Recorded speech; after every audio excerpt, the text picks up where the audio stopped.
Well, this week we continue our look at the agriculture of Central America. As we told you last week, TWILA's A.J. Sabine and I spent 13 days in Panama, Nicaragua, and Costa Rica, traveling with members of the LSU Ag Center's Ag Leadership Development Program. Whenever U.S. farmers travel outside the country, they always seem to be struck by one factor that they know they might not ever be able to overcome when it comes to the economics of global agriculture, and that is the cost of labor. And here in the United States, migrant farm workers, mostly from Mexico, make up the majority of farm labor.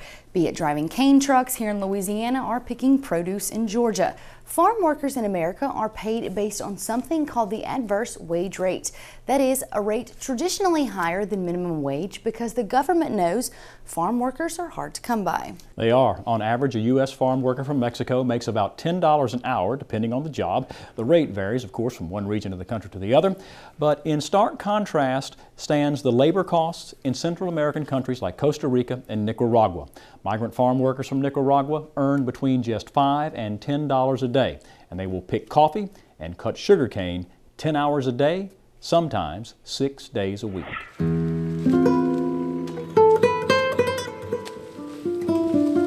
They do the jobs no one else in Central America wants to do. The manual labor it takes to harvest sugarcane, pick some of the finest coffee beans in the world, or harvest bananas here at the Dole plant in Costa Rica. They are Nicaraguan nationals, and they work for about $10 per day. For Louisiana farmers visiting Central America earlier this month, there was almost disbelief that anyone would be willing to do anything for just $2 an hour. What they make on a daily rate is less than half of what we pay an hour. So the difference in what we are paying out to our, labor force, it was probably the biggest shock. Here in the Arenal area of Costa Rica, about 95 miles northwest of the capital San Jose, Nicaraguans spend the day cutting sugarcane with machetes. Each man can cut up to 3 tons, that's right, 6,000 pounds of sugarcane a day. This is the Ingenio Cutris sugar plantation, where 25% of the farm's 2,000 hectares, or about 5,000 acres, are cut by hand.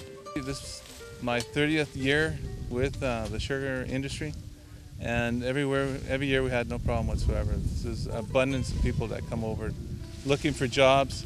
They make 4 times less in Nicaragua than they would here. So it's very attractive to come here, work, and bring money back to their family. Eddie Clinat, manager of the farm, says the 150 workers here can do the same amount of work as one mechanized cane cutter. And while the farm does use 4 automated harvesters, the machete, he says, is a much more efficient method of harvesting sugarcane. He's able to cut the sugarcane and clean the leaves off. So thus you get a cleaner stalk, so you're taking less trash to the mill. If you notice, these guys are taking out a lot of the shuck on the side, whereas in Louisiana, that's coming into the factory. It creates a problem with starches and everything else on the mill side. In the Black Forest region of Nicaragua near Jinotega, the labor story is much the same. Only these coffee pickers here at the Selva Negra plantation earn half of what their neighbors who travel to Costa Rica to cut sugarcane earn. At just $5 a day, they earn what most Americans will pay for a cup of Starbucks. The plantation, according to manager Manuel Valle, produces 150 tons of coffee per year and is vital to the Nicaraguan economy. For example, just Selva Negra needs to hire more than 700 coffee pickers.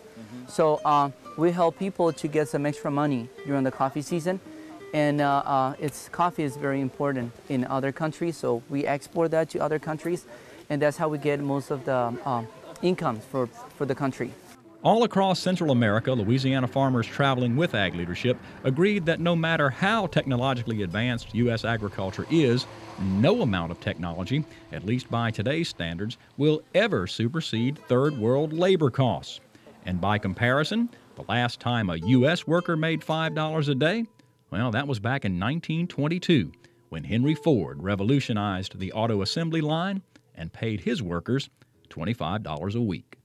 Now, the population of Costa Rica is 5 million.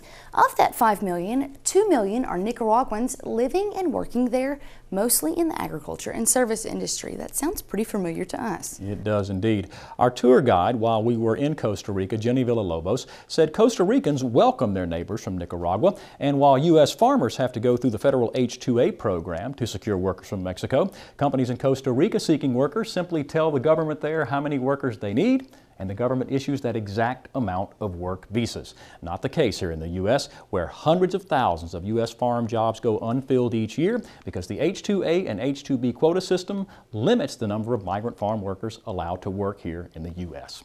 Still to come on This Week in Louisiana Agriculture, if you love shrimp and grits, you will love Holly and AJ's twist on this traditional recipe. The latest edition of Holly Clegg's Trim and Terrific Kitchen is up on deck. But first, I'll give your Mardi Gras a royal treatment with an Ag Minute all about king cakes.